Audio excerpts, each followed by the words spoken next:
오늘 하나님 말씀은 고린도후서 12장 7절입니다. 고린도후서 12장 7절 말씀입니다.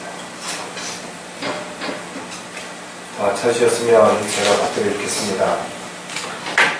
지극히 위대한 계시들의 풍성함으로 인하여 내가 자고하지 않도록 육체한 가시 즉 사탄의 사자를 내게 주셨으니 그가 나를 쳐서 자고하지 못하게 하려 합니다. 잠깐 말씀에서 기도하겠습니다.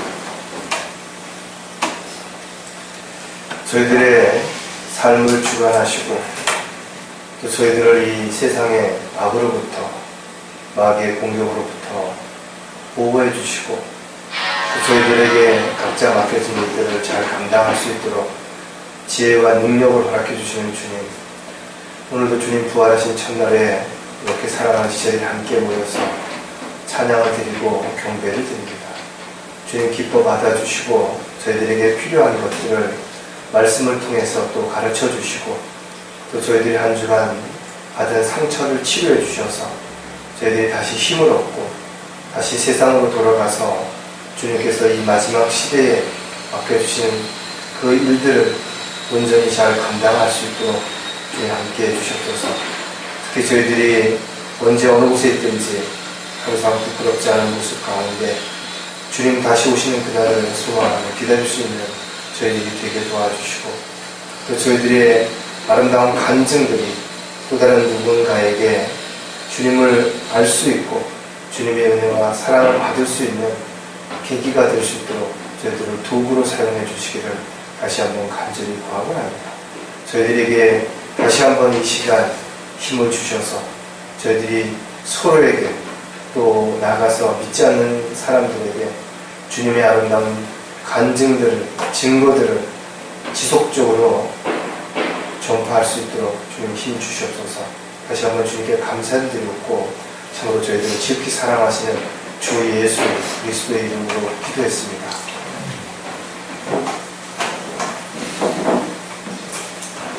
오늘 본문에 보면 가시라는 단어가 나옵니다. 가시라고 하는 단어는 바늘처럼 뾰족하게 돋친 것들을 주로 가시라고 이렇게 표현을 합니다. 그 가시가 사도 바울이 사는 모든 생애 동안 끊임없이 찔렀다고 그랬는데 도대체 그 가시가 무엇인가? 어떤 사람들은 그것이 내적으로 사도 바울이 겪었던 어떤 갈등이라든지 가책이라든지 의심이라든지 또는 유혹이라든지 이런 것들이라고 해석하는 사람도 있고 또 어떤 사람들은 외적으로 사도 바울이 복음을 전파하면서 받았던 박해라든지 핍박이라든지 이런 것들이라고 해석하는 사람들도 있습니다. 넓은 의미에서 보면 이 말이 틀린 것은 아닐 수 있어요. 그러나 성경을 읽어보면 쉽게 사도 바울이 어떤 문제가 있었는지를 우리가 알 수 있습니다. 여러분들이 갈라디아서 4장을 한번 보십시오.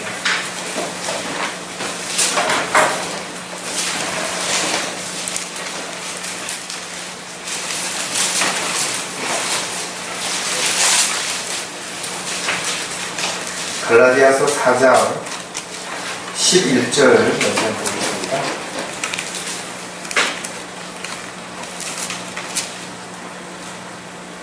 갈라디아서 4장 15절에 그렇다면 너희가 말한 복이 무엇이겠느냐? 내가 너희에게 증거하노니 너희가 할 수만 있었다면 너희의 눈이라도 빼서 내게 주었으리라. 또 한 구절을 보면 갈라디아서 6장 11절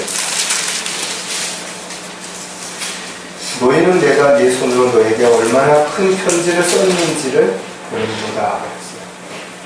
이 두 구절을 통해서도 우리가 알 수 있는 것은 사도 바울은 눈에 어떤 질병이 있었다 이렇게 추측해 볼 수가 있습니다.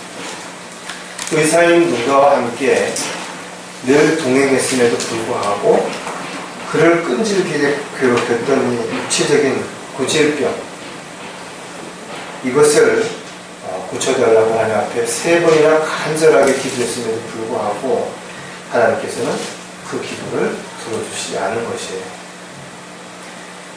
어떻게 보면 자비로우신 하나님께서 자신의 부귀 영화도 아니라 주님의 사역을 위해서 간구드렸던 그 기도를 왜 그렇게 들어주시지 아니하셨는가. 어떻게 보면 정말 하나님께서 너무 각박한 것 아닌가, 너무 무정한 거 아닌가, 이렇게 생각할 수도 있습니다. 그러나 그 이유를 오늘 본문에서 잘 설명하고 있는 것이죠. 바로 사도 바울이 위대한 계시를 받았기 때문이라는 것입니다. 그 결과 그가 스스로 자신을 높여서 자고해지지 않도록 하나님께서는 오히려 은혜 가운데 가시를 허락한 것이라는 것. 오늘 설교 제목이 가시를 허락하신 이유입니다.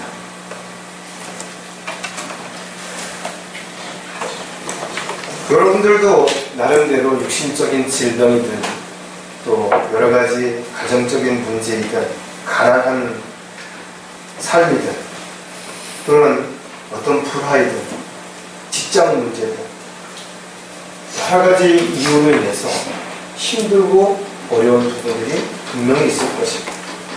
누구나 따지고 보면 다 아픔과 고통을 가지고 살아간다는 것입니다. 이런 것들이 때로는 정신적으로 또 때로는 육체적으로 많은 고통을 수반하기 때문에 분명히 어렵습니다. 여러분들이 지금 가장 어려운 게 무엇인가 한 번쯤 생각해 보십시오. 내가 올바른 신앙생활을 하는데 이것만 없었으면, 아니 이것만 있었으면 하는 것들이 분명히 있을 것입니다. 또 누구 때문에, 무엇 때문에, 어떤 대상도 분명 신앙생활에 걸림돌이 될 수도 있을 것입니다.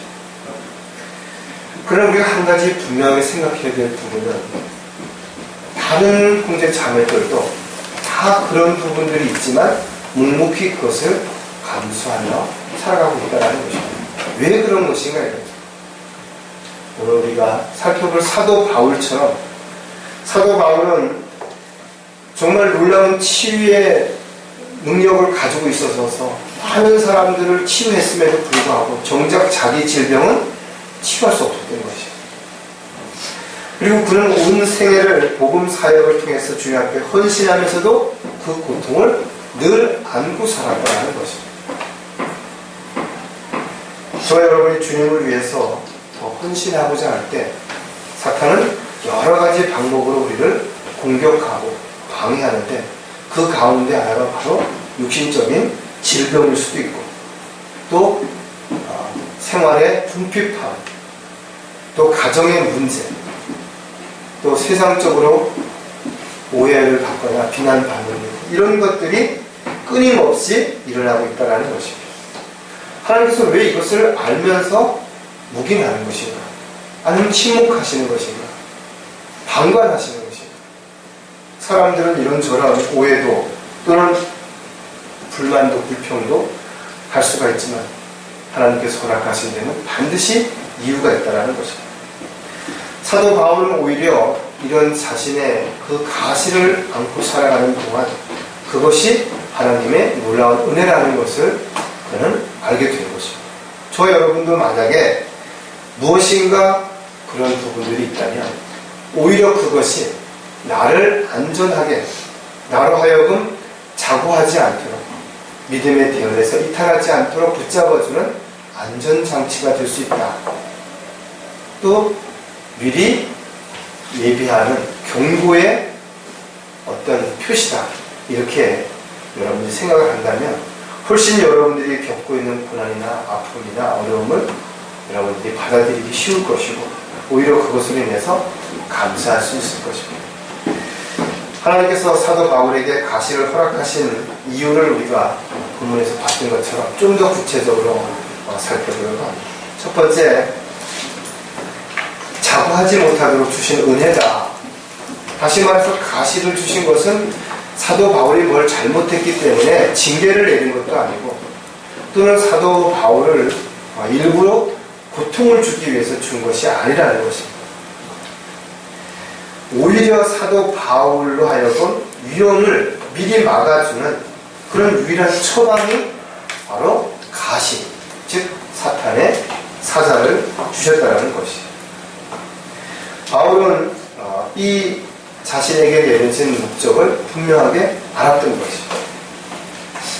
스스로 자신을 놓고 교만하지 않도록, 다시 말해서 교만하다는 것은 가장 마귀가 잘 사용할 수 있는 그런 어떤 빌미를 주는 것입니다. 그래서 절대로 그리스도인들은 교만하면 안 되는 것입니다. 교만은 스스로를 파멸에 이르게 하는 가장 큰 악이 되기 때문에 그런 것입니다. 저와 여러분이 육신적인 어떤 고통이 있을 때, 또 영적인 문제가 있을 때 한 번쯤 심사숙고해서 잘 살펴볼 필요가 있습니다.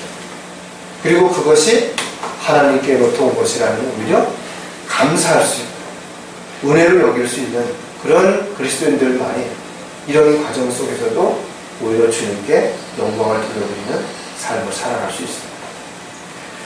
저와 여러분에게 하나님께서는 이런저런 모습으로 주시는 다양한 가시들을 허락하셨다면 그것을 주시는 목적도 분명하다는 사실, 이 또한 우리가 인정할 때 우리는 오히려 감사가 넘쳐날 수 있을 것입니다. 그렇다면 왜 대부분의 사람들은 자고해지는 것인가? 스스로를 높이는 데는 여러 가지 이유가 있지만 그 중에서 몇 가지를 살펴보면 많은 지식을 가졌기 때문에 사람들은 교만해지는 것입니다. 그러니까 사도 바울에게 첫 번째 가시를 준 목적이 자고하지 못하도록 하기 위해서 주셨다고 했는데, 사도 바울이야말로 가장 지식적인 면에서 자고할 수밖에 없는 그런 위치에 있었던 사람이라는 것입니다. 세상에서는 많은 지식을 가지고 있으면 오히려 높임을 받고 존경을 받을 수 있죠. 그러나 세상 지혜는 하나님 보시기에 아무것도 아니라는 것입니다. 오히려 어리석은 자는 하나님이 없다라고 말하는 것이죠. 그럼 어떤 사람이 어리석은 사람인가 이거죠. 바로 자기 스스로가 대단하다고 착각하며 살아가는 사람들이 의미하는 것입니다. 사도 바울은 어렸을 때부터 가멜리엘문에서 랍비 교육을 받았대요. 타소 성읍이라고 하는 교육 도시에서 철저하게 어려서부터 교육을 받은 사람. 고린도전서 14장 18절을 보니까 다양한 언어들을 구사할 수 있었던 능력이 있었다라고 기록하고 있어요. 또 사도 바울은 여러 곳을 선교를 하면서 많은 사람들에게 복음을 전할 수 있었던 특별한 하나님이 선택한 그릇이었다는 것을 우리가 잘 알 수가 있습니다. 그러나 사도 바울이 예수님을 만나기 전에 그가 했던 일은 무엇이냐면 바로 예수 그리스도를 믿는 사람들을 파피하는 그 일을 했던 것이에요. 그가 예수님을 만난 이후에 새로운 변화가 일어났는데 그 여러 가지 변화들 중에 가장 먼저 두드러진 것은 빌립보서 3장 8절에서 실로 모든 것을 손실로 여기면 그리스도 예수 나의 주를 아는 지식이 가장 고상하기 때문이며 내가 그를 위하여 모든 것을 잃어버리고 그것들을 오히려 배설물로 여기면 그리스도를 얻기 위함이라고 그랬습니다. 사도 바울이 첫 번째 했던 일은 자신이 그동안 가지고 있었던 지식들을 배설물처럼 버리는 일을 했다는 것입니다. 하지만 오늘날 많은 사람들이 사도 바울을 본받아야 된다고 말하고 있습니다. 또 사도 바울의 믿음을 따라서 살기를 원한다 이거죠. 그러면서도 오히려 사도 바울이 보였던 그 지식들을 자랑하는 사람들이 얼마나 많은 것인가 이거죠. 그들은 자기들이 가지고 있는 세상적인 지식을 가지고 성경을 자의적으로 해석하고 또 판단해서 사람들에게 무분별하게 온갖 이단 교리를 만들어서 가르치게 돼요. 비진리를 양성시키는 결과를 가져오고 있다는 거죠. 그러면서도 그들은 하나님의 일을 한다라고 이야기하기 때문에 정말 얼마나 어리석은 사람들인지 스스로 모른다는 것을 분명히 우리가 알 수가 있죠. 사도 바울은 고린도에 편지하면서 만일 누구라도 무엇이든지 안다고 생각하면 그가 마땅히 알아야 할 것은 아직 아무것도 모르는 것이 아니죠. 자신이 무엇인가를 좀 안다면 오히려 자신을 낮추고 겸손해져야 되는데 더 많은 걸 안다라고 우쭐대는 그런 사람들을 어리석은 사람이라고 표현하는 것입니다.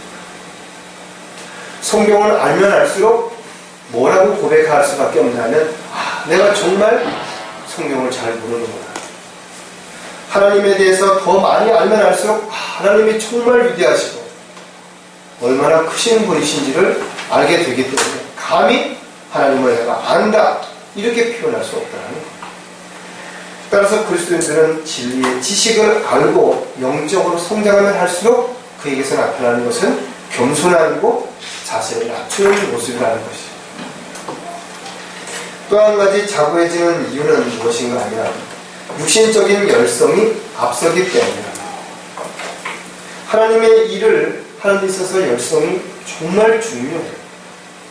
그러나 그것이 성경을 따라서 올바른 열정이 아니라면 오히려 엄청난 문제, 엄청난 어려움을 가져오죠. 자신뿐만이 아니라 그의 가족, 그의 주변에 있는 사람들에게까지도 엄청난 악영향을 미치게 되는 것입니다. 로마서 10장 2절에도 보면 내가 그들에 대해 증거하노니 그들에게는 하나님에 대한 열성은 있으나 지식을 따라 된 것은 아니니라. 이스라엘 백성들의 열성은 정말 대단했다. 그러나 그것이 지식을 따라서 된 것이 아니었기 때문에 그들은 오히려 감정이나 기분에 따라서 즉흥적으로 하나님을 대적하고 반역하고 하나님께서 원하시지 않은 우상을 숭배하고 했던 일들을 끊임없이 번복했던 것들을 우리가 성경을 통해서 볼 수가 있는 것입니다. 사도 바울 역시 예수님을 만나기 전에 자신을 이렇게 표현한다 이거죠. 나도 육신을 신뢰할 만하니 만일 누군가가 육신을 신뢰할 만한 것이 있다고 생각한다면 나는 더욱 그러하리라. 나는 하늘 만에 할례를 받았고 이스라엘이며 베냐민 지파요 히브리인 중에 히브리인이요 율법에 의하면 바리새인이라. 자신이 어떤 사람인지에 대한 부분을 아주 간단하게 설명하지만 이 모든 것들이 스스로를 높일 수 있는 모든 조건들을 갖춘 자라는 것을 대변하고 있는 것입니다. 그의 열정 또한 누구도 비교할 수 없을 만큼 대단했다는 거죠. 그러나 그가 가지고 있었던 열정은 교회를 박해하는 물불을 가리지 않았던 것입니다. 빌립보서 3장 6절에 보면 열성으로 말한다면 교회를 박해하고 율법의 의로 말한다면 흠이 없습니다. 사도 바울은 육신적으로 아주 자아가 강한 사람이죠. 타협이라는 걸 잘 모르는 그런 사람 중에 한 사람입니다. 그래서 자신이 옳다고 생각했던 것들을 위해서 그는 교회를 박해했던 것입니다. 예수를 믿는 것이 하나님을 대적하는 것이고 하나님을 모독하는 것이라고 생각했기 때문에 그는 그렇게 했던 것입니다. 스스로가 자신은 율법에 흠이 없을 정도로 대단한 자부심을 가졌던 그런 사람이라는 것입니다. 어떻게 보면 자기의 의에 빠진 대표적인 종교적인 사람들을 보여주는 하나의 모형이다. 이렇게 우리가 표현할 수가 있죠. 그는 마가 요한이 저지른 한 번의 실수를 용납하지 못하고 오히려 자기 선배이고 멘토 역할을 했던 바나바조차도 끝까지 결별할 정도로 그렇게 고집이 셌던 사람. 어떻게 보면 그 열정이 잘만 하나님 앞에 쓰인다면 얼마나 귀하게 쓰이겠어요. 그러나 반대가 된다면 오히려 그런 사람으로 인해서 참으로 많은 사람들이 실족하게 돼요. 복음을 거부하게 돼요. 교회에 대해서 터무니없는 비난하는 사람들이 다 이런 사람들에 의해서 잘못된 지식 또는 잘못된 어떤 관계 이런 것들 때문에 형성된 것이라고 우리가 볼 수가 있을 것입니다. 따라서 특히 육신적인 열정으로 봤을 때 그를 따라갈 만한 사람이 없는 정도, 없을 정도. 그래서 하나님께서는 그가 자고하지 못하도록 가시를 허락한 것입니다. 또 한 가지 우리가 알 수 있는 것은 남이 못 본 것을 보았기 때문이라는 것입니다. 사람들은 처음 보는 것이라든지 남이 모르는 것을 알았을 때는 그것을 다른 사람에게 말하고 싶죠. 자랑하고 싶고 가르치고 싶은 것은 너무나 당연한 것입니다. 그런 입장에서 본다면 정말 그리스도인들이 성경을 공부해야 되는 것은 분명하죠. 왜냐하면 진리의 지식에 이르기를 하나님께서 원하시기 때문에. 그러나 성경은 진리의 지식들이 오히려 그를 교만하게 만들 수 있다는 부분을 분명히 제시하고 있다는 것. 즉 다시 말해서 자신이 가지고 있는 지식을 믿음의 생활에 잘 적용시키지 못한 채 지속적으로 성경만 공부하든지 어떤 책들만 읽게 되면 머리만 커져서 사람들을 판단하고 다른 사람들을 지적하는 일만 하는 것이죠. 오히려 이것은 더 많은 사람들을 실족시키거나 부담을 주거나 어려움을 주는 결과를 가져오는 이런 것들을 우리가 성경을 통해서 볼 수가 있죠. 사도 바울은 이방인들과 왕들과 유대인들에게 복음을 전파하기 위해서 특별히 선택된 그릇이다. 그래서 하나님께서는 그를 부르실 때부터 특별하게 부르신 것이죠.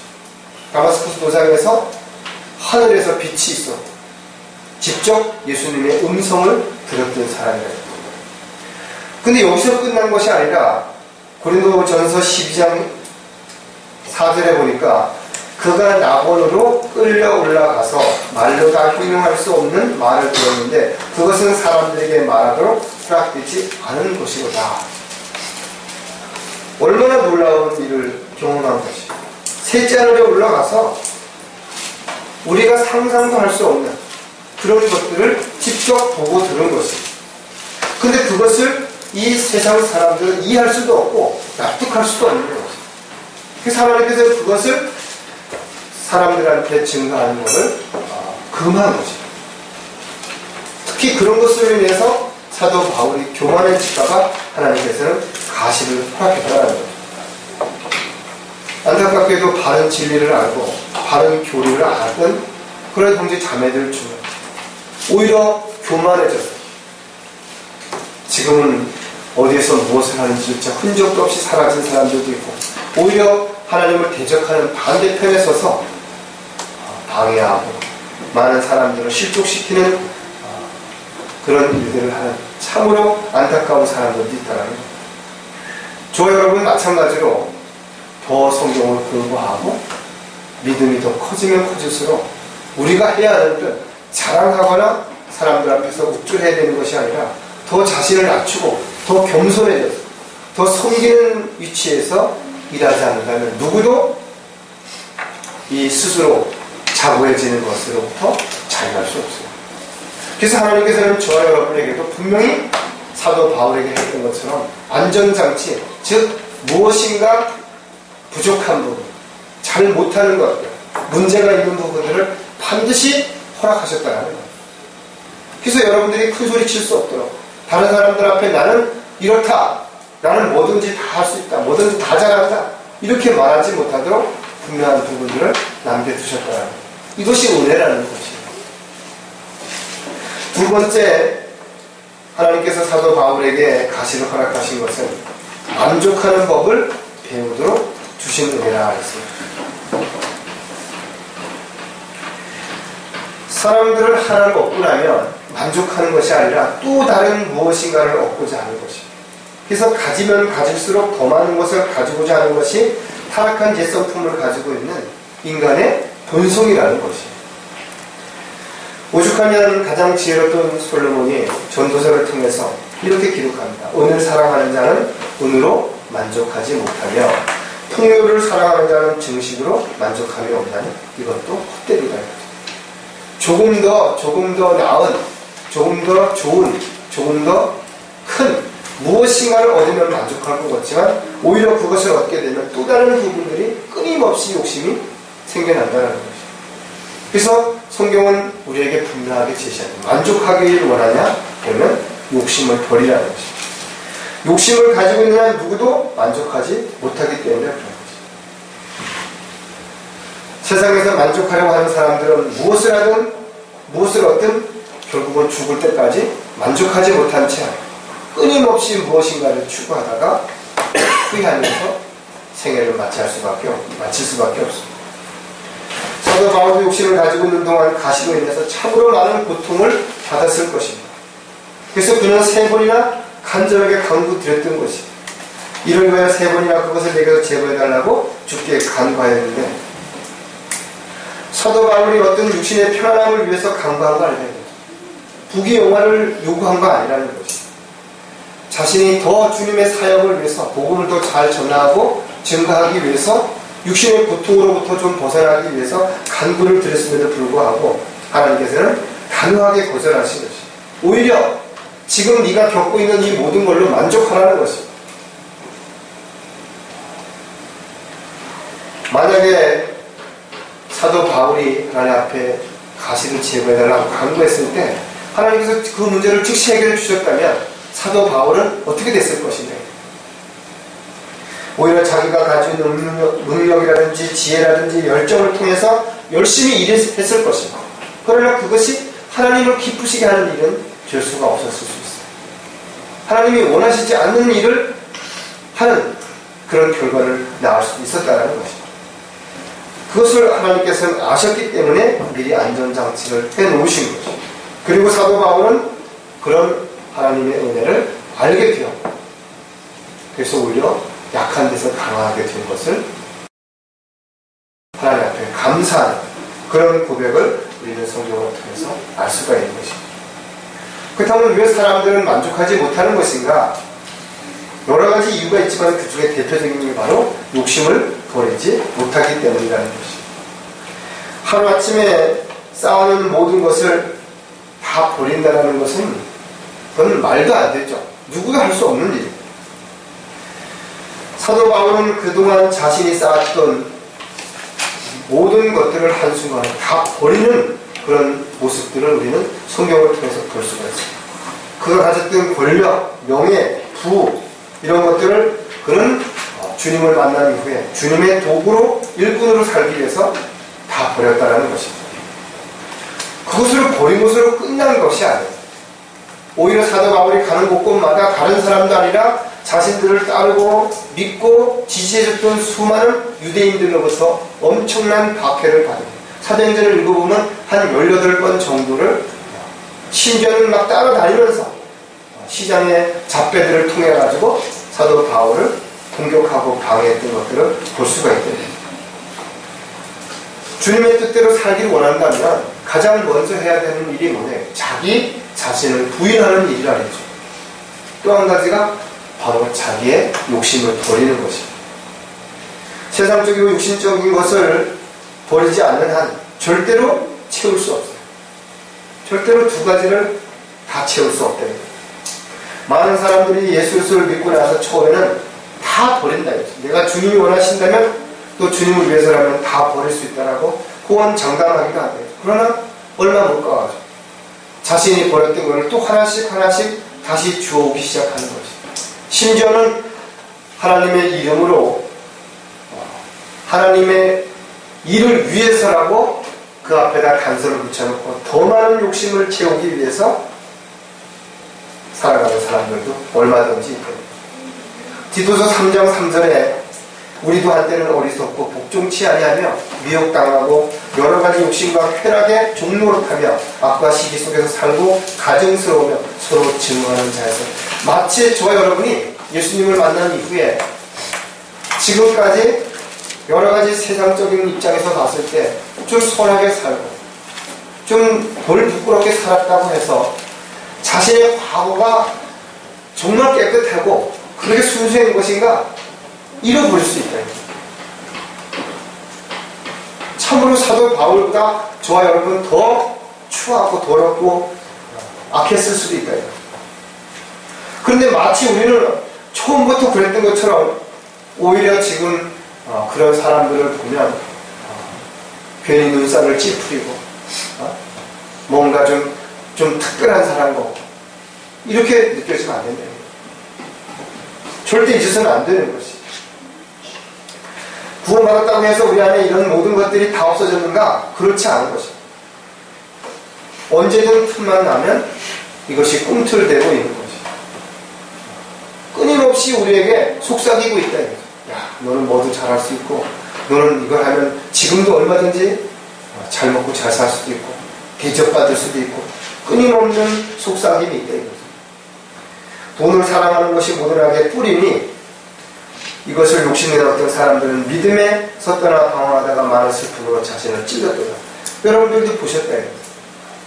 믿음 생활 잘하다가 어느 날부터인가 뭔가 욕심이 생겨서 더 높은데 더 좋은 거를 위해서 진리를 버린 거지. 형제 자매들을 버렸대요. 욕심에 이끌려서 자신의 마음을 지키지 못하는 사람들은 결국 위선자로 살거나 아니면 그 욕심을 따라서 또다시 세상으로 돌아가서 세상에 있는 것들을 사랑하며 살아가는 육신적인 그리스도인들로 살아갈 수밖에 없습니다. 그래서 성경은 끊임없이 육신의 정욕으로부터 모든 것들을 죽은 것으로 여기고 자신을 버려야 된다고 우리에게 가르쳐주고 있는 거죠. 사도 바울 역시 마찬가지로 자신이 가지고 있는 또 다른 무엇인가를 예수님을 통해서 만약에 이루려고 했다면 얼마나 큰 죄를, 아니 그가 예수님을 만나기 전보다 더 큰 실수를 할 수도 있었을 것을 아셨기 때문에 하나님께서는 오히려 가시를 주셔서 그 고난과 역경 속에서 복음을 전하면서 받는 박해와 시련 가운데서도 오히려 만족하는 법을 배우게 하신 것입니다. 만족하지 못하는 또 다른 이유는 가진 것을 감사할 줄 모르기 때문이라는 것입니다. 어떤 사람들은 참 편안해 보이고 아무 문제도 없는 것처럼 보여요. 늘 보면 편안하게 웃고 늘 다른 사람들 앞에서는 용기를 주고 위로를 해주는 그런 모습으로 살아가는 사람을 볼 때 야, 저 사람은 정말 아무 문제도 없는가 보다. 아무런 어려움도 없는가 보다. 아무런 고통도 없는가 보다. 이렇게 생각할 수 있다. 이거죠. 그러나 그들 역시 저와 여러분과 똑같이 고통 가운데 있는 것이고 어쩌면 사도 바울처럼 3번 아니 30번 더 간절하게 하나님 앞에 그 문제를 해결해 달라고 그 고통을 멈추게 해달라고 기도를 드렸는지도 모른다. 근데 주님께서 침묵하시는 것이죠. 그 문제가 여전히 지금도 그 고통이 그대로 있다면 오해할 수도 있죠. 하나님께서 왜 응답을 안 해주시는 것인가. 저와 여러분이 가지고 있는 것이 무엇이든 주님으로부터 받지 않으면 아무것도 없다. 좋은 것만 주님으로부터 받은 거 아니에요. 가시도 주님이 허락하신다는 것이죠. 고통도 시련도 아픔도 때로는 문제도 갈등도 다 주님이 허락하시는 것이죠. 그런 과정들을 통해서 우리는 더 감사하는 법을 배우게 되는 것이고 내가 지금 할 수 있는 것이 얼마나 귀한 일들인지 알게 되는 것이죠. 고린도후서 12장 9절에 주께서 내게 말씀하시기를 내 은혜가 내게 충분하도다. 그냥 은혜가 족한 줄 알라는 정도가 아니라 충분하도다. 이는 내 능력이 약한 데서 온전하게 됨이라고 하셨습니다. 자신이 원하는 대로 주님께서 다 들어주셨다면 그는 기도하지 않을 것입니다. 더 이상 하나님 앞에 능력을 달라고 주님이 빨리 오셨으면 좋겠다라고 기도하지 않을 것입니다. 많은 사람들은 자신이 기도해놓고 잃어버리는 사람들이 대부분이지만 하나님께서 응답해 주셨는데도 불구하고 그 응답을 받지 못했다라고 계속해서 때를 쓰는 사람들도 있죠. 성경은 응답에 대해서 크게 4가지로 이야기하시는데 즉시 들어주시는 기도가 있습니다. 내가 기도했더니 즉시 응답해 주시는 것입니다. 또 어떤 기도는 단호하게 안 된다라고 거절하신다. 하지 마라. 안 된다.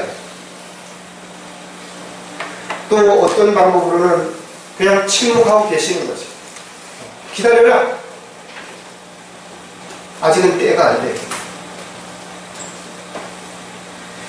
우리가 살아가면서 수많은 기도를 했을 거예요. 무디처럼 5만 번의 기도가 응답됐다라고 여러분들이 말할 수 없을지는 모르지만 어쩌면 더 많은 기도가 응답됐는지도 모를 채 우리가 지금 살고 있을 수도 있어요. 우리가 하는 모든 부분들이 생각들이 마음이 다 기도가 되고 하나님께서는 그것을 다 아시고 그때그때마다 미리 알아서 준비해 주시고 보호해 주시고 돌봐 주시고 인도해 주신다면 그 기도가 왜 5만 번만 되겠냐. 우리가 주님께 기도하는 것은 주님의 도구로 일꾼으로 쓰임받기 위해서 필요한 것이 있지만 그것을 우리가 우리의 능력으로 해결할 수 없기 때문에 주님 앞에 간절히 기도하는 것입니다. 모든 것을 주님이 주신 것에 감사할 줄 안다면 하나님께서는 우리에게 더 필요한 것을 주실 것이고 또 주셔서 그것으로 인해서 주님의 영광을 위해서 살 수 있도록 그렇게 반드시 해주실 겁니다. 또 한 가지 만족하지 못하는 이유는 스스로 배우려고 하지 않기 때문이라는 거죠. 만족하는 것을 사도 바울은 배웠다라고 기록하고 있다. 그냥 얻은 게 아니에요. 단지 깨달은 것이 아니라 배웠다라는 것이죠. 무엇인가를 통해서 배웠다라는 것이죠. 사도 바울은 수없이 많은 고난과 역경과 어려움을 겪으면서 배운 것입니다. 고린도후서 11장 23절에 보면 그들이 그리스도의 종이냐 내가 정신없이 없는 것 같이 말하지만 나는 더욱 그러하다. 내가 더 많이 수고하였고 내도 헤아릴 수 없이 맞았고 더 빈번히 감옥에 갇혔고 죽을 고비를 여러 번 당하였습니다. 사도 바울의 생애야말로 고난의 연속이었다. 이러한 과정들 속에서 사도 바울은 참고 견디고 이겨내면서 배운 것이 무엇인가? 바로 스스로 만족하는 법을 배웠다는 거예요. 그래서 사도 바울이 이렇게 고백하는 거예요. 빌립보 4장 11절에 내가 궁핍함으로 말하는 것이 아니니 이는 내가 어떤 처지에서도 스스로 만족하는 법을 배웠기 때문이다. 그는 풍족한 가운데서도 배웠고 가난한 가운데서도 배웠다. 고난 가운데서도 배웠고 역경 가운데서도 배운 것이. 그리스도인들 역시 만족하는 법을 쉽게 배운 거 아닙니다. 여러분들이 지금 뭔가 만족하고 있지 못하다면 여러분 아직 그 만족하는 법을 못 배운 것이죠. 그것은 다시 말해서 지금 여러분들에게 주어져 있는 고난과 역경과 시련과 아픔과 이런 많은 부분들을 여러분들이 그것을 인정하고 받아들이지 못하기 때문에 못 배우는 거예요. 배우려면 바로 즉시 인정하고 받아들여야 됩니다. 그래야 배울 수 있는 거예요. 지금 겪고 있는 문제가 해결되면 앞으로는 잘 할 거겠죠.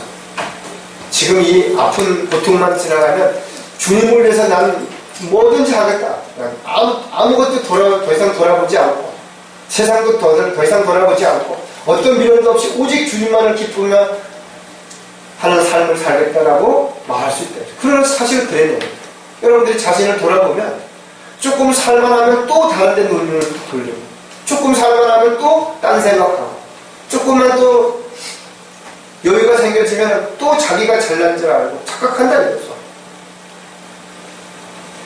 이런 과정들을 통해서 스스로 만족하는 법을 배우기까지 사도 바울이 수많은 시간을 고통 속에서 살았던 것처럼 저와 여러분도 아직까지 만족하지 못하고 있다는 많은 부분은 여러분 만족하겠지만 그러나 정말 어떤 처지에서도 만족하지 못하고 있다면 아직도 우리는 배우는 과정에 있는 것입니다.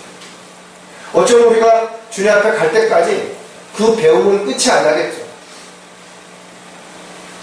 그러나 어제보다 오늘, 작년보다 올해가 더 여러분들이 만족하고 있다면 그것은 여러분들이 만족하는 법을 그만큼 더 많이 배웠고 그만큼 더 성숙했다는 것을 스스로 증거하는 간증이라고 볼 수가 있을 것입니다.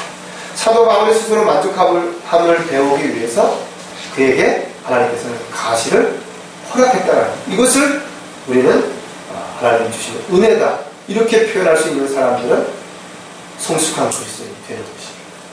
마지막으로 가시를 허락하신 이유가 무엇인가? 주님만을 바라보도록 주신 은혜라는 것입니다. 주님을 바라보지 않는 사람들의 특징은 세상을 바라보게 되어 있죠. 사람들을 바라볼 수밖에 없습니다. 그래서 그들에게서 무엇인가를 얻고 또 그렇게 얻은 것을 사람들 앞에서 자랑하는 것입니다. 자기가 다른 사람들보다 인물이 잘났든지 많은 지식을 가지고 있든지 힘이 세든지 좋은 학교를 다니고 있든지 돈이 많든지 옷을 잘했든지 아니면 자식들이 훌륭하게 됐든지 아니면 부모가 능력이 있든지 뭔가 세상 사람들이 가지고 싶어 하는 것, 그런 거를 자랑하고 싶어 하는 겁니다. 그래서 그런 거를 가진 사람은 끊임없이 사람들 앞에 자랑하고 싶어서 너 어느 대학 나왔냐? 너 무슨 아파트 사냐? 너 어떤 차 타고 다니냐? 뭐 이런 거 자꾸 물어본다 이거죠. 반대로 그렇게 부족한 사람들은 괜히 뭔가가 다른 사람들 앞에 움츠러들고 부끄러워하고 쩔쩔매고. 물론 세상 사람들이 좋아하는 이런 것들은 세상 사람들 앞에서 자랑할 수 있을 만한 것들이 되는 거 분명하다 이거죠. 또 살아가는데 이런 것들이 많은 편리함을 주고 도움을 주는 것도 사실인 것입니다. 그러나 이런 모든 것들은 자신이 원한다고 해서 다 얻을 수 있는 거 아니에요. 하나님께서 허락하지 않으면 부자가 될 수 없어요. 열심히 노력하면 좀 더 잘 살 수는 있지만 그러나 부자가 되는 것은 하나님께서 허락하셔야만 됩니다. 권세를 주시는 것도 마찬가지. 어떤 권세도 하나님 허락하지 않으면 그것을 얻을 수 있는 거 아니에요. 그러나 또 한 가지 이런 모든 것들을 다 얻었다 할지라도 한순간에 물거품처럼 사라지기도 합니다. 또 지금 누리고 있다 하더라도 내일까지, 모레까지, 아니 앞으로 몇 년 동안 보장이 없습니다. 언제 어떤 일이 벌어질지 아무도 알 수 없는 것이죠. 이 생의 자랑은 육신의 정욕, 안목의 정욕과 함께 죄를 지을 수 있는 마귀가 사용하는 가장 좋은 시험이죠. 그리스도인들은 십자가 외에 그 어떤 것도 자랑해서는 안 된다. 자신을 자부해지지 않도록 할 수 있는 유일한 방법은 자랑하지 않는 것이에요. 자신을 낮추고 오히려 십자가를 자랑하는 것이에요. 그리고 주님의 종이요 일꾼이요 군사라는 사실을 인정하는 가운데 주님 앞에 순종하니 주님이 원하시는 대로 살아가는 것이야말로 오직 우리가 세상을 바라보거나 사람을 바라보지 않고 주님만을 바라보며 살아갈 수 있는 유일한 방법 가운데 하나입니다. 그렇다면 왜 사람들은 주님을 바라보지 못하는 것인가? 그 이유도 몇 가지 살펴볼 텐데 바로 자신의 약함을 알지 못하기 때문이라는 것이죠. 자랑하는 사람들은 자신이 잘났다고 생각하죠. 능력이 있다고 생각하니까 자랑하는 것이죠. 남들보다 특별하다고 생각하니까 자랑하는 것이죠. 나도 육신을 신뢰할 만한, 만일 누군가가 육신을 신뢰할 만한 것이 있다고 생각하면 나는 더욱 그러하리라. 이게 사도 바울의 입장이에요. 사도 바울은 이런 사람이 분명합니다. 그러나 사도 바울은 주님을 만나고 나서 자신이 가지고 있는 그 고통의 가시로 인해서 오히려 자기가 가지고 있는 모든 능력, 힘 이런 것들이 하잘것없는 쓸데없는 약한 것이라는 것을 알게 된 것이에요. 그래서 그런 고린도 후서 12장 9절에 하반절에 보면 그러므로 내가 오히려 매우 기쁘게 나의 약한 것들을 자랑하리니 이는 그리스도의 능력이 내게 더하게 하려 합니다. 내가 약할 때 그리스도의 능력이 내게 더할 수 있다. 내가 강하면 그리스도의 능력이 나를 통해서 아무런 역사를 할 수가 없어. 들어올 수가 없어. 내 마음의 자리를 온전히 성령님께 내어드리지 않는 한 성령께서 나를 주관할 수가 없어. 내가 나를 주관하고 내가 나의 주인이 되어 있는데 어떻게 하나님께서 나를 주관하실 수 있는지. 그래서 육신적인 삶을 사는 것이고 세상적인 삶을 살아가는 것이고 그 결과 어떤 일들이 일어나는 것인가. 교만해지는 것이고 자만해지는 것이고 만족하지 못하는 것이고 그래서 주님을 바라보지 못하게 되는 것이고 고린도후서 12장 10절에도 보면 그러므로 내가 그리스도를 위하여 약한 것들과 모욕과 궁핍과 박해와 곤경을 기뻐하느니 세상 사람들에게 이런 걸 기뻐하라고 이야기하는 말이 되냐고 오히려 반문하겠죠. 어떻게 모욕과 궁핍과 박해, 곤경을 기뻐할 수 있냐 이거죠. 근데 사도 바울은 기뻐했다는 거예요. 왜? 이는 내가 약할 때 곧 내가 강하기 때문에. 이렇게 고난을 당할 때, 어려움을 겪을 때 사도 바울은 가장 약해질 수밖에 없는 거예요. 왜냐하면 자신이 할 수 있는 게 아무것도 없어요. 그럴 때 그가 신뢰하고 의지하고 맡길 수 있는 분은 한 분밖에 없어요. 주님밖에 없어요. 그래서 주님을 믿고 주님 앞에 간구하고 주님의 능력이 자신에게 임했을 때 그는 어떤 상황, 감옥에서도 복음을 전파하고 매를 맞고 죽을 고비를 수도 없이 넘기면서도 그는 그 길을 포기하지 않고 달려갈 길을 마칠 때까지 믿음의 길을 간 것입니다. 만약에 사도 바울이 살아가는 동안에 부와 명예와 권력을 다 얻었다면 그는 그 자리에 주저앉아서 그것을 누리고 그것을 즐기면서 살다 결국은 주님이 원하시고 기뻐하시는 일을 갖지 못했을 것입니다. 저와 여러분도 마찬가지로 힘들죠. 사는 게 힘듭니다. 여러 가지 힘든 일이 너무 많아요. 그러나 이런 문제가 해결되면 정말 주님만을 위해서 성경 읽고 기도하고 복음을 전파하고 이 일만 할 거거든요. 이거죠. 오히려 더 새로운 것들을 보게 되고 더 새로운 것들에 마음을 뺏기게 돼서 예수님을 만났던 소경이 세상으로 돌아갔던 것처럼 여러분들이 새로운 세상에 눈을 뜨고 새로운 것의 맛을 알고 그곳으로 갈 것입니다. 그런 힘들고 어렵기 때문에 그런 걸 생각할 여유도 없고 그런 걸 기대할 수 있는 여유도 없고 지금 당장 이 문제를 해결하지 않으면 너무 힘들고 이 어려움을 극복하지 않으면 너무 힘들으니까 여기만 매달려 있는 거예요. 그래서 다른 걸 볼 새도 없고 다른 세상 사람들하고 앉아서 이러쿵 저러쿵 그런 이야기 할 수 있는 여유가 없다 이거죠. 그래서 우리는 주님만을 바라볼 수밖에 없고 주님이 주시는 인도하심과 돌보심 가운데 살아갈 수 있는 건 감사할 수 있어야 됩니다. 이러한 사실을 인정하기까지는 많은 시간이 필요하겠죠. 그러나 우리는 이것을 하나님께서 우리의 믿음의 분량에 맞게끔 조금씩 우리를 연단하시고 우리를 인도해 가시는 거죠. 여러분들이 하나님께서 여러분들에게 감당할 수 없는 고난을 절대로 주시지 않는 거예요. 반드시 여러분들이 이겨나갈 수 있을 만큼만 주시는 거지. 제가 지난번에 말씀드렸던 것처럼 저에게 더 큰 시련과 역경을 허락하신다면 저는 포기한다 이거죠. 아마 다 포기했을 수도 있다 이거죠. 하나님께서 그것을 이겨나갈 수 있을 만큼만 주시기 때문에 힘들지만 어렵지만 나는 이것을 이겨낼 수 있다. 하나님께서 함께 하시고 있고 또 반드시 지켜주실 것이라는 믿음을 가지고 한 발짝씩 나가는 거예요. 한 발짝씩. 인간의 강함으로는 절대로 하나님을 위해서 사역을 할 수도 없고 하나님을 기쁘시게 할 수도 없습니다. 그래서 하나님께서는 우리에게 가시를 주셔서 스스로 약한 것을 인정하고 주님만을 바라보도록 하신 것이기 때문에 그것을 우리는 은혜라고 표현할 수 있는 것입니다. 또 한 가지는 십자가의 사랑을 잊고 살기 때문이라는 것입니다. 처음 우리가 만난 것은 바로 십자가에서 주님을 만난 것입니다. 주님께서 십자가를 지시고 우리 대신 죽으셨다가 부활하셨기 때문에 우리 역시 십자가에서 주님과 함께 죽은 것입니다. 그래서 우리는 이 사실을 절대로 잊어서는 안 된다. 에베소 교회처럼 첫사랑을 잊어서는 안 되는 것입니다.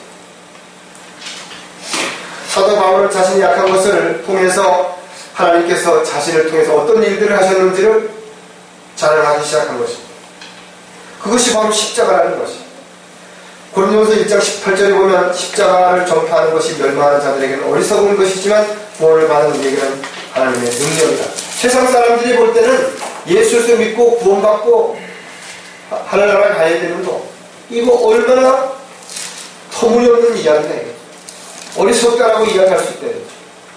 근데 이것을 통해서 구원받은 사람에게는 십자가야말로 얼마나 큰 능력이에요. 자신의 생애를 바꿔주는 거잖아요. 산 소망을 갖게 해주시는 거잖아요. 사도 바울은 자신이 예수님을 알기 전에는 교회를 박해하는 자였으나 그가 예수님을 만난 이후에는 오히려 교회를 세우는 일에 온 생애를 바쳤던 것입니다. 그래서 그는 갈라디아서 6장 14절에서 그러나 나에게는 우리 주 예수 그리스도의 십자가 외에는 결코 자랑할 것이 없나니 그로 인하여 세상이 나에게 십자가에 못 박히고 나도 세상에 그러하리라. 십자가에는 참으로 놀라우신 하나님의 은혜가 있는 것입니다. 그래서 우리는 힘들고 지치고 어려울 때 다시 우리는 어디로 돌아가야 되는 것이냐. 처음 주님을 만났던 십자가로 돌아가는 거예요. 그래서 다시 시작하는 거예요. 세상 사람들이 좋아하는 큰 거대한 십자가 아니에요. 교회 종탑 옆에 있는 그런 십자가 이야기하는 거 아니에요. 플라스틱, 크리스탈, 금으로 만든 십자가 아니에요.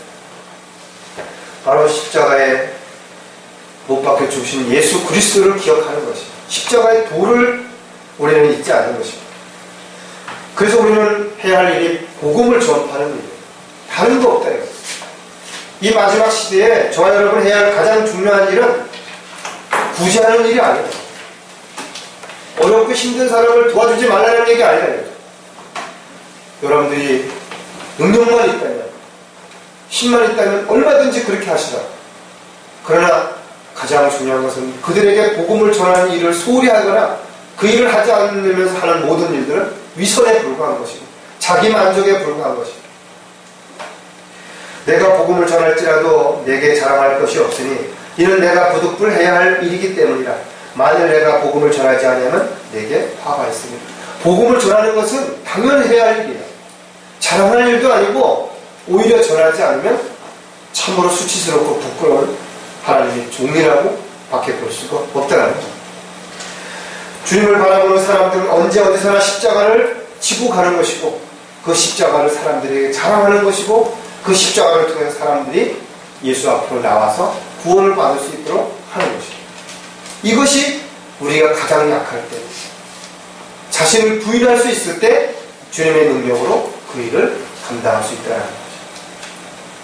만족하지 못하는 또 다른 이유는 끝까지 참고 이겨내지 못하기 때문이라는 것입니다. 정말 힘들죠. 죽을 만큼 힘들다라는 표현을 여러분들도 살면서 써보신 적이 있을 것입니다. 너무나 고통스러우니까, 너무나 아프니까. 그러나 그 시간은 또 지나가는 것입니다. 또 잊고 살다가 또 다른 고통이 오면 또 죽을 만큼 힘들다라고, 정말 너무 힘들다라고 그렇게 말한대요. 그 전복에 보면 진주가 나오는데 그 진주라는 게 그냥 만들어지는 거 아니에요. 조개살에 어떤 이물질이 들어가서 박히게 되면 그 아픔을 이겨내고 그것을 감싸기 위해서 끊임없는 진액들이 나오고 그것이 그 아픈 부분을 감싸므로 인해서 거기서 나타나는 것이 바로 진주라고 하는 것이. 고통이 심하면 심할수록, 이물질이 크면 클수록 진주가 더 커지고 그 색깔이 더 아름답고 영롱해진다는 것입니다. 그리스도인들의 삶의 연수도 마찬가지로 고난과 역경과 시련이 크면 클수록 그가 더 많은 사람들을 이해하고 더 어렵고 힘든 일에도 주님을 위해서 스스로 고난을 자초할 수 있죠.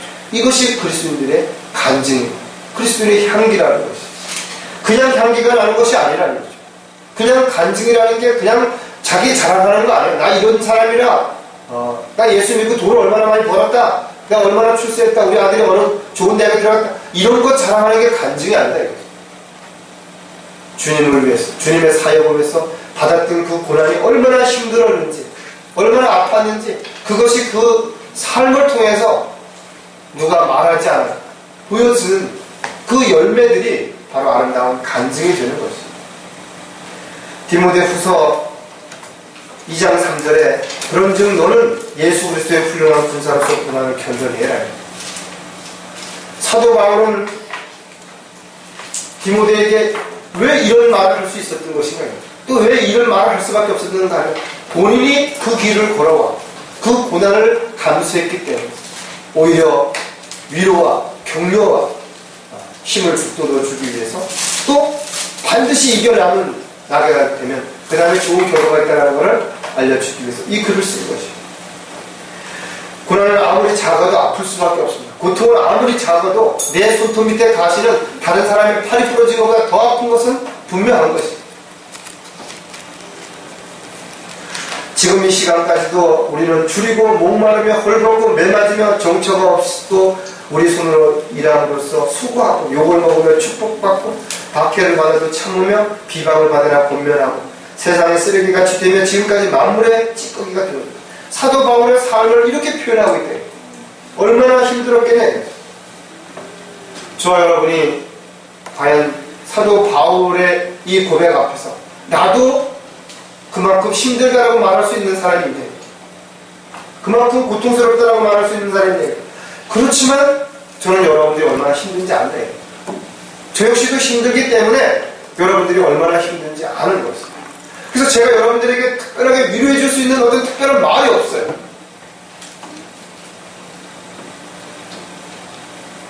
저도 여러분도 마찬가지일 겁니다. 지체들이 힘들 때 해줄 수 있는 게 없어요. 왜? 본인이 감당하고 본인이 이겨내야 할 몫이라는 거예요. 그래서 우리는 묵묵히 기도하는 것이죠. 그리고 그것을 잘 이겨냈을 때 정말 따뜻한 미소로, 때로는 전화도 문자 한 통화로 위로해 주는 거예요. 더 이상 할 수 있는 게 없어요.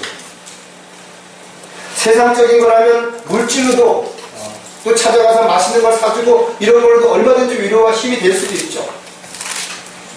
그런 것보다 훨씬 더 크고 힘든 일들이 주님을 믿고 따르는 사람들에게서 나타나는 고난과 고통이기 때문에, 아픔이기 때문에 우리는 이런 것들을 이겨낼 수 있도록 주님께서는 오히려 우리에게 가시를 허락하시고, 우리가 약할 때 주님을 더 의지할 수 있도록 우리에게 힘을 주시는 거죠. 저와 여러분에게 주신 가시, 너무나 고통스럽고 힘들다고 생각하지 마시고, 오히려 그 가시 때문에 내가 지금 이 자리까지 와 앞으로도 갈 수 있다라는 생각을 한다면 얼마나 큰 은혜냐 이거죠. 얼마나 크신 주님의 사랑이냐 이거죠. 그러나 만약에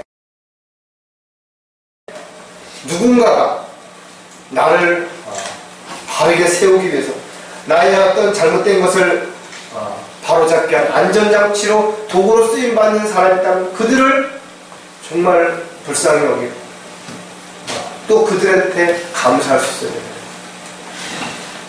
오히려 힘을 여러분들이 내시고 더 여러분 스스로가 세상적인 어떤 따뜻한 말 한마디의 위로보다 사도 바울의 이런 고백들이, 이런 모습들이 우리에게 더 큰 힘이 되어서 저와 여러분이 주님 오실 때까지, 또 주님 부르실 때까지 믿음의 길에서 이탈하지 않고 묵묵히 그 고난과 역경을 잘 감수하면서 한 발짝씩 나아갈 수 있게 되기를 주님의 이름으로 부탁을 드리겠습니다. 기도하겠습니다.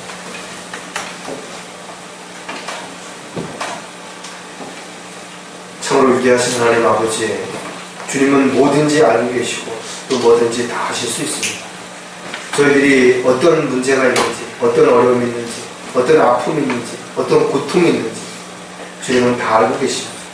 그럼에도 불구하고 그것을 침묵하시고 계신다면 그것은 저희들이 다르게 살게 하기 위해서, 또 주님의 뜻과 계획대로 살게 하기 위해서, 무엇보다도 스스로 자고해서 교만에 빠지지 않고 또 주님이 주신 것에 대한 감사하는 마음을 스스로 만족하는 법을 배울 수 있도록, 또 주님만을 바라보며 살아갈 수 있도록 주신 특별한 은혜요 사랑이라는 사실을 다시 한번 인정하고 또 깊이 받아들이는 가운데 다시 위로와 힘을 얻고 오히려 더욱더 용기를 얻어서 담당하게 세상으로 나아가서 이번 한 주도 또 승리할 수 있는 저희들이 될 수 있도록 복 주시옵소서.